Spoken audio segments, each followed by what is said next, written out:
आज की ताजा खबरों के अपडेट में बात करेंगे बिजली उपभोक्ताओं के लिए राहत की खबर। सरकार ने दी है बड़ी छूट, अब 15 अप्रैल तक कर पाएंगे वन टाइम सेटलमेंट।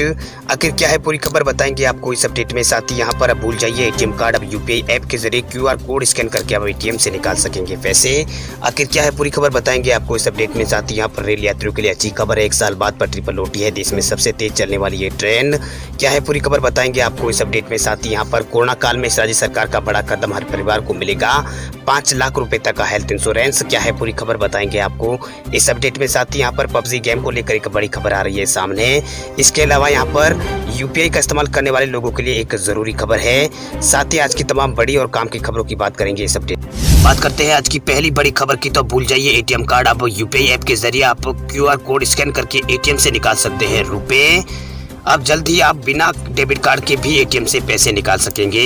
दरियाल जो एटीएम बनाने वाली कंपनी है एनसीआर कॉर्पोरेशन, उसने यूपीआई प्लेटफॉर्म पर आधारित पहला यहाँ पर interoperable cardless cash withdrawal solution launch किया है। इसके माध्यम से यूपीआई ऐप के जरिए क्यूआर कोड स्कैन करके आप एटीएम से पैसे निकाल सकते हैं। इस सुविधा वाले एटीएम को इंस्टॉल करने के लिए सिटी यूनियन बैंक ने एनसीआर कॉर्पोरेशन से हाथ मिलाया है। बैंक ने अभी तक 1500 से ज्यादा एटीएम में ये सुविधा यहाँ पर अपग्रेड कर दी है। अगर आप भी यहाँ पर पैसे निकालना चाहते हैं तो सबसे पहले आपको अपने स्मार्टफोन पे कोई भी यूपीआई एप्लीकेशन इंस्टॉल करना होगा, जैसे कि भीम है, पेटीएम है, गूगल पे है, फोन पे है या फिर अमेजोन आदि वगैरह, ये खोला होगा। उसके बाद एटीएम पर जो यहाँ पर इसके बाद यहाँ पर एटीएम स्क्रीन पर मौजूदा जो क्यूआर कोड होगा उसके ऊपर आपको स्कैन करना होगा। अब अमाउंट पिन आपको डालना होगा। फिलहाल ये सुविधा यहाँ पर इस सुविधा के जरिए आप केवल एटीएम से 5000 रुपए तक ही निकाल सकते हैं। अब प्रोसेस बटन को आपको क्लिक करके कंफर्म करना होगा। अब अपना जो 4 या फिर 6 डिजिट वाला यूपीआई पिन है वो आपको एंटर करना होगा। उसके बाद गेट से यहाँ पर एटीएम से आप निकाल पाएंगे। अब बात करते हैं अगली बड़ी खबर की, तो दिल्ली में कोरोना का कहर जारी। सरकार ने सभी सरकारी और प्राइवेट स्कूलों को बंद करने का दिया है आदेश। राजधानी दिल्ली में कोरोना का कहर लगातार बढ़ता जा रहा है। इसे देखते हुए सभी सरकारी और प्राइवेट स्कूलों को अगले आदेश तक बंद कर दिया गया है। गुरुवार शाम को दिल्ली शिक्षा विभाग ने नया आदेश जारी करते हुए इसका ऐलान किया। इस दौरान किसी को भी स्कूल आने की अनुमति नहीं होगी, केवल बच्चे ऑनलाइन पढ़ाई ही कर सकेंगे। ऐसे में नए सेशन या नए एकेडमिक सेशन में पढ़ाई का नुकसान न हो, इसलिए शिक्षा निदेशालय ने पिछले साल की तरह इस साल भी ऑनलाइन क्लास 1 अप्रैल से यहाँ पर शुरू करने के आदेश दे दिए। आपको बता दें कि कोरोना वायरस के प्रसार को रोकने के लिए पिछले साल मार्च में दिल्ली के स्कूलों में राष्ट्रव्यापी लॉकडाउन के पहले ही यहाँ पर दिल्ली के स्कूलों को बंद कर दिया गया था। दिल्ली सरकार ने 18 जनवरी से 5 फरवरी तक प्रैक्टिकल कार्यों के लिए 9वीं क्लास और 12वीं क्लास के लिए स्टूडेंटों के लिए यहाँ पर स्कूलों को फिर से यहाँ पर खोला था। वही आदेश के अनुसार सिर्फ 9वीं और 12वीं क्लास के बच्चों को कोरोना गाइडलाइन का पालन करते हुए उनके पेरेंट्स की अनुमति से ही यहाँ पर प्री बोर्ड एग्जाम और मिड टर्म एग्जाम और एनुअल एग्जाम और बोर्ड एग्जामिनेशन और प्रैक्टिकल एग्जामिनेशन और प्रोजेक्ट पर आदि की गाइडलाइन के लिए स्कूल बुलाया जा सकता है। इसके अलावा किसी भी दूसरे क्लास के लिए बच्चों को या फिर किसी भी दूसरी क्लास के बच्चों को स्कूल आने की परमिशन नहीं होगी। बात करते हैं अगली बड़ी खबर की, तो मध्य प्रदेश के 4 शहरों में टोटल लॉकडाउन। महाराष्ट्र से छठे, छिंदवाड़ा में 3 दिन का लॉकडाउन, बैतूल, रतलाम और खैरगोन में आज रात से 2 दिन रहेगा सब कुछ बंद। मध्य प्रदेश में कोरोना की रफ्तार फिर डराने लगी है। 24 घंटों में 2500 से भी ज्यादा नए मामले सामने आए हैं। 12 लोगों की मौत हुई। यह आंकड़ा 6 महीनों में मध्य प्रदेश के अंदर सबसे ज्यादा है। वही बढ़ते कोरोना केस को देखते हुए छिंदवाड़ा, बैतूल और खैरगोन में और रतलाम में 2 से 3 दिन का लॉकडाउन घोषित कर दिया गया है। वही नीमच जिले में भी यहाँ पर संडे को लॉकडाउन रहेगा नीमच के अंदर। वही महाराष्ट्र सीमा से लगे छिंदवाड़ा में गुरुवार रात 10 बजे से सोमवार सुबह 6 बजे तक 80 घंटों का लॉकडाउन लगाया गया है। वही कलेक्टर के मुताबिक लॉकडाउन नगरीय क्षेत्र तथा शहर से लगे 5 किलोमीटर तक के एरिया में लगेगा। इस दौरान सिर्फ आपातकालीन सेवा ही यहाँ पर चालू रहेगी। इस दौरान सिर्फ आपातकालीन सेवाएं चालू रहेगी। यहाँ 24 घंटों में 40 मरीज मिले हैं। वही बैतूल में 63 और खैरगोन में 77 संक्रमित मिलने के बाद शुक्रवार यानी आज शाम 8 बजे से सोमवार सुबह 6 बजे तक यहाँ पर लॉकडाउन रहेगा। लॉकडाउन इन जिलों में सभी नगरीय निकायों में लगा रहेगा। इसके अलावा रतलाम में 2 दिन का लॉकडाउन लगाया गया है। पहली बार नीमच में भी संडे को लॉकडाउन रहेगा। कोरोना काल में राजस्थान सरकार का बड़ा कदम, हर परिवार को मिलेगा 5 लाख रुपए का हेल्थ इंश्योरेंस। कोरोना काल में राजस्थान की गहलोत सरकार ने आम जनता को बड़ा तोहफा दिया है। राज्य सरकार ने प्रदेश के सभी परिवारों को हेल्थ इंश्योरेंस देने का फैसला लिया है। इस बात की जानकारी खुद मुख्यमंत्री अशोक गहलोत ने दी है। जहां एक तरफ पूरा देश कोरोना की मार झेल रहा है, वहीं राज्य सरकार द्वारा हेल्थ इंश्योरेंस योजना को शुरू करना जनता के लिए एक बड़ा यहाँ पर राहत भरा कदम है। गुरुवार को सीएम अशोक गहलोत ने जानकारी देते हुए कहा है कि 1 अप्रैल से राजस्थान में मुख्यमंत्री चिरंजीवी स्वास्थ्य बीमा योजना की शुरू हो गई या ये योजना यहाँ पर शुरू हो चुकी है। सरकार के इस योजना के तहत प्रदेश के हर परिवार को 5 लाख रुपए तक का स्वास्थ्य बीमा देने का फैसला किया गया है। उन्होंने कहा है कि राजस्थान के सभी परिवारों का हेल्थ बीमा देने वाला ये जो राजस्थान राज्य है, जो देश का पहला राज्य यहाँ पर बन गया है, जिसने राज्य के हर एक परिवार को यहाँ पर हेल्थ बीमा की जो फैसिलिटी है यहाँ पर दी है। वही मुख्यमंत्री अशोक गहलोत ने ट्वीट करके कहा है कि अब राज्य का हर परिवार हर साल 5 लाख का हेल्थ इंश्योरेंस हर परिवार को यहाँ पर दिया जाएगा। उन्होंने बताया है कि इस योजना के शुरू होते ही यहाँ पर सरकार के कैशलेस उपचार के लिए यहाँ पर पंजीकरण भी 1 अप्रैल से यहाँ पर राजस्थान के अंदर शुरू हो गया। उन्होंने कहा है कि प्रदेश की जनता को, प्रदेश के हर नागरिक को स्वास्थ्य की चिंता सरकार को है और इसे के तहत ये कदम यहाँ पर राजस्थान में उठाया गया है। अब बात करते हैं अगली बड़ी खबर की। तो सरकार की कमाई बढ़ी, मार्च में रिकॉर्ड 1,23,000 करोड़ रहा है जीएसटी कनेक्शन। सकल जीएसटी राजस्व मार्च 2021 में 1,23,902 करोड़ रुपए रहा है, जिसमें केंद्रीय जीएसटी के 22,973 करोड़ रुपए और राज्य जीएसटी के 29,329 करोड़ रुपए हैं। मार्च में जीएसटी कनेक्शन बढ़कर 1,23,000 करोड़ रुपए की रिकॉर्ड ऊंचाई पर पहुंच गया है, जो कि पिछले साल के समान अवधि के मुकाबले 27% अधिक है। वह जीएसटी राजस्व पिछले 6 महीनों के दौरान 1 लाख करोड़ रुपए से अधिक चल रहा है। इस दौरान तेजी से वृद्धि के रुझानों से महामारी के बाद आर्थिक सुधारों के स्पष्ट यहाँ पर संकेत मिल रहे हैं। वही वित्त मंत्रालय ने कहा है कि जीएसटी, इनकम टैक्स और सीमा शुल्क और आईटी सिस्टम के तहत यहाँ पर तमाम स्रोतों को मिलने वाले डेटा का इस्तेमाल करके नकली बिलिंग के खिलाफ गहरी निगरानी यहाँ पर की गई है, जिससे टैक्स कलेक्शन में इजाफा हुआ है।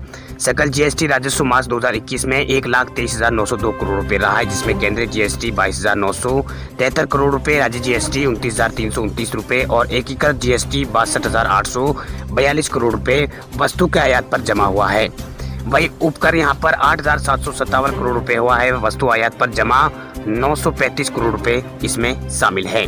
वही मार्च 2021 के दौरान जीएसटी राजस्व जीएसटी की शुरुआत सबसे अधिक है। पिछले 5 महीनों में जीएसटी कलेक्शन मार्च 2021 में पिछले सालों के समान अवधि के मुकाबले 27% ये अधिक रहा है। अब बात करते हैं अगली बड़ी खबर की। तो हरियाणा के छात्रों के लिए खुशखबरी है। हरियाणा के छात्रों को अब डिग्री के साथ मिलेगा मुफ्त पासपोर्ट, सरकार उठाएगी सारा खर्च।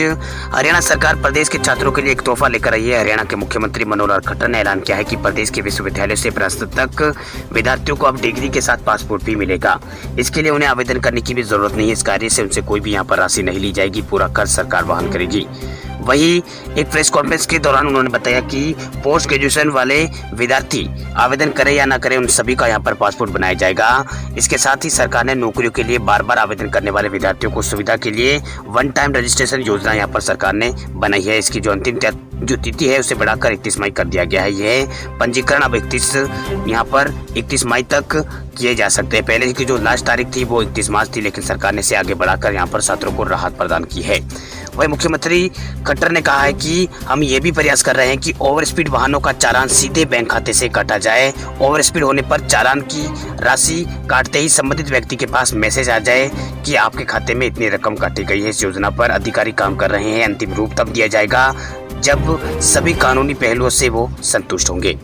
चलिए बात करते हैं अगली बड़ी खबर की। तो पबजी मोबाइल गेम को लेकर एक बड़ी खबर है। Battle royal game PUBG mobile light Bharat के बाद दुनिया भर में बंद हो जाएगा। कंपनी ने ऐलान किया है कि 29 अप्रैल को पबजी मोबाइल लाइट को ऑफिशियल तौर पर ग्लोबली बंद कर दिया जाएगा।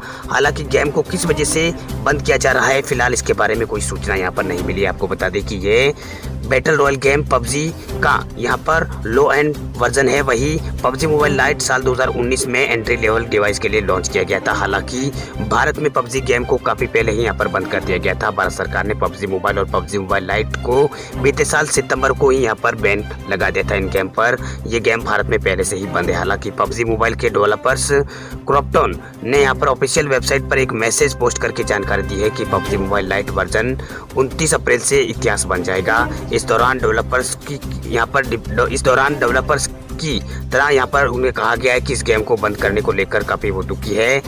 उनके मुताबिक दुनिया भर में पबजी मोबाइल के लाइट वर्जन को यहाँ पर काफी सपोर्ट मिला है। पबजी मोबाइल लाइट की काफी संख्या में फैंस थे। कोरोना वायरस के कठिन दौर में पबजी मोबाइल गेम ने लोगों को यहाँ पर एंटरटेनमेंट करने का यहाँ पर एक काम किया है। वही पबजी मोबाइल लाइट के डेवलपर्स के मुताबिक गेम को बंद करना काफी कठिन, यहाँ पर बंद करने का जो निर्णय है काफी कठिन यहाँ पर लेना पड़ा है। ऐसे में पबजी मोबाइल की यात्रा यही खत्म होने जा रही है, पबजी मोबाइल लाइट की। अब बात करते हैं देश भर के कोरोना आंकड़ों की। तो हर दिन भारत में टूट रहा है कोरोना का नया रिकॉर्ड। अप्रैल में अक्टूबर जैसा हुआ है हाल। 24 घंटों में 81,000 से ज्यादा नए मामले हैं सामने। कोरोना संक्रमण की दूसरी लहर भारत में तेजी से फैल रही है। नए केसों के मामले में हर दिन रिकॉर्ड टूट रहे हैं। अप्रैल में पिछले साल सितंबर अक्टूबर जैसे हालात हो गए हैं। देश में 6 महीने बाद यहाँ पर यानी 182 दिन बाद पहली बार 81,000 से ज्यादा नए कोरोना के केस भारत में दर्ज किए गए हैं। 24 मार्च से लगातार 50,000 से ज्यादा कोरोना के केस यहाँ पर भारत में आ रहे हैं। वही स्वास्थ्य मंत्रालय की ओर से जारी किए गए ताजा आंकड़ों के अनुसार पिछले 24 घंटों में 81,467 नए कोरोना के केस आए हैं। वही इस दौरान 469 लोगों की जान गई है। हालांकि 50,000 से ज्यादा लोग कोरोना से पिछले 24 घंटों में ठीक भी हुए। इससे पहले 1 अक्टूबर को भारत में 81,484 नए केस आए थे। एक समय ऐसा था जब भारत में कोरोना संक्रमण की जो संख्या थी वो यहाँ पर घटने की लगी थी। इस साल 1 फरवरी के दिन 8,735 नए कोरोना के केस दर्ज किए गए थे। इसी दिन कोरोना के मामलों की ये संख्या इस साल में सबसे कम थी। देश में अब तक कोरोना वायरस के लिए कुल यहाँ पर 24 करोड़ 59 लाख सैंपल टेस्ट किए जा चुके हैं, जिनमें 11 लाख सैंपल की टेस्टिंग कल की गई थी। कुल कोरोना केसों की संख्या भारत में 1 करोड़ 23 लाख 3 हजार पार हो गई है। वही कुल डिस्चार्ज हुए मामलों की संख्या 1 करोड़ 15 लाख 25 हजार हो गई है। वही कुल एक्टिव केसों की संख्या यहाँ पर 6 लाख 14 हजार के आसपास हो गई है। वही कुल मौतों की संख्या भारत में 1 लाख 63 हजार पार हो गई है। वही कुल टीकाकरण भारत में 6 करोड़ 87 लाख लोगों को अभी तक टीका लग चुका है। वही देश में हर दिन सबसे ज्यादा नए मामलों में महाराष्ट्र सबसे आगे आ रहा है। पिछले 24 घंटों में यहाँ पर संक्रमण के नए मामले 43,000 पार आए हैं। महामारी की शुरुआत के बाद राज्य में एक दिन में सबसे ज्यादा ये मामले हैं। वहीं संक्रमण से पिछले 24 घंटों में 249 लोगों की मौत तो केवल महाराष्ट्र में हुई है। राज्य में मरने वालों की कुल संख्या 54,898 पहुंच गई है। वहीं मुंबई में पिछले 24 घंटों में 8,700 से ज़्यादा नए मामले सामने आए हैं, जबकि 18 मरीजों की मौत हुई है। महाराष्ट्र में यहाँ पर 32,000 से ज़्यादा लोग पिछले 24 घंटों में ठीक भी हुए हैं। मरीजों को अस्पताल में यहाँ पर छुट्टी दी गई है 32,000 से भी ज़्यादा लोगों को। इसी तरह कोरोना से ठीक होने वालों की संख्या 24 लाख 33 हजार पार हो गई है। वहीं अभी महाराष्ट्र में 3 लाख 67 हजार एक्टिव केस फिलहाल यहाँ पर बचे हुए हैं। आपको बता दें कि देश में जो वैक्सीनेशन का जो प्रोग्राम है वो भारत में 16 जनवरी को यहाँ पर शुरू हुआ था। वही 1 अप्रैल तक देश भर में 1 करोड़ 87 लाख से ज़्यादा लोगों को कोरोना का टीका लगाया जा चुका है। बीते दिन 36 लाख 71 हज़ारों लोगों को यहाँ पर कोरोना का टीका लगाया गया है। वैक्सीन की दूसरी खुराक देने का अभियान भी भारत में 13 फरवरी से शुरू हुआ था। वही 1 अप्रैल से 45 साल से ऊपर के लोगों को कोरोना का टीका लगाया भारत में जा रहा है। वही देश में कोरोना मृत्यु दर 1.33% है, जबकि रिकवरी रेट भारत में 54% पर आ गई है। एक्टिव केस बढ़कर भारत में 4.78% हो गए हैं। कोरोना एक्टिव केसों के मामले में दुनिया में भारत 5वें स्थान पर आ गया है। वही कोरोना से सबसे ज्यादा मौतें महाराष्ट्र में हुई, लेकिन देश के ऐसे राज्य भी हैं जहां पर पिछले 24 घंटों के दौरान किसी भी शख्स की मौत कोरोना के कारण नहीं हुई है। इसमें अरुणाचल, असम और बिहार, दादरा नगर हवेली, लद्दाख और लक्षद्वीप और मिजोरम, नागालैंड और सिक्किम राज्य में पिछले 24 घंटों में किसी भी संक्रमित की मौत नहीं हुई है। अब बात करते हैं अगली बड़ी खबर की। तो पिछले 10 दिनों में 3 बार सस्ता हुआ है पेट्रोल और डीजल। सरकारी तेल कंपनियों ने अब आम आदमी को थोड़ी राहत यहाँ पर दी है। पिछले 10 दिनों में पेट्रोल और डीजल के दामों में 3 बार कटौती की गई है, जिससे दोनों जो ईंधन है उसके दामों में कुछ कमी आई है।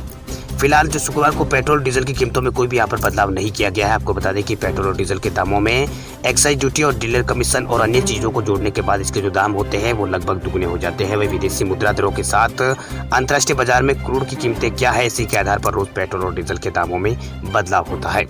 वही 24 मार्च को पेट्रोल की कीमत में 18 पैसे और डीजल की कीमत में 17 पैसे की कमी की गई थी। 25 मार्च को यहाँ पर डीजल में 20 पैसे की और पेट्रोल में 21 पैसे की कमी की गई थी। वही मंगलवार यानी 30 मार्च को पेट्रोल में 22 पैसे और डीजल में 23 पैसे प्रति लीटर की यहाँ पर कमी की गई थी। वही इस कटौती के बाद 61 पैसे प्रति लीटर यहाँ पर पेट्रोल सस्ता हो चुका है। आपको बता दें कि रोजाना सुबह 6 बजे पेट्रोल और डीजल की जो कीमतें होती है उसमें बदलाव किया जाता है। नई दरें सुबह 6 बजे से ही लागू होती है।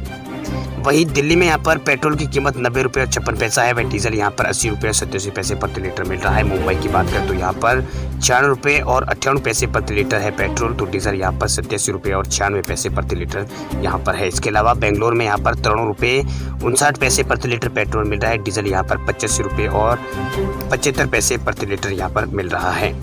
इसके अलावा उत्तर प्रदेश की राजधानी लखनऊ की बात करें तो यहाँ पर पेट्रोल 88 रुपये और 85 पैसे प्रति लीटर है। वही डीजल यहाँ पर 81 रुपये और 27 पैसे प्रति लीटर मिल रहा है। उत्तर प्रदेश में योगी आदित्यनाथ सरकार ने बिजली उपभोक्ताओं को दी है बड़ी छूट। अब 15 अप्रैल तक कर सकेंगे one time settlement. Uttar Pradesh की योगी सरकार ने प्रदेश के बिजली उपभोक्ताओं को बड़ी छूट दी है। सरकार ने एक मुश्त समाधान योजना की अंतिम रजिस्ट्रेशन की तिथि आगे बढ़ा दी है। Uttar Pradesh power corporation limited की वन टाइम सेटलमेंट यानी एक मुश्त समाधान योजना आगामी 15 अप्रैल तक के लिए आगे बढ़ा दी गई है। इस योजना के तहत घरेलू उपभोक्ताओं को बकाया पर आधी बार छूट यहां पर दी जा रही है। वही गौतम बुद्ध नगर विद्युत विभाग के मुख्य अभियंता BN सिंह ने बताया है कि प्रदेश सरकार के निर्देश पर चलाई जा रही OTS योजना की समय सीमा यहां 2 अप्रैल को समाप्त यहां पर हो रही थी, जिसे प्रदेश के ऊर्जा मंत्री श्रीकांत शर्मा के निर्देश पर 15 अप्रैल के लिए आगे यहां पर बढ़ा दिया गया है।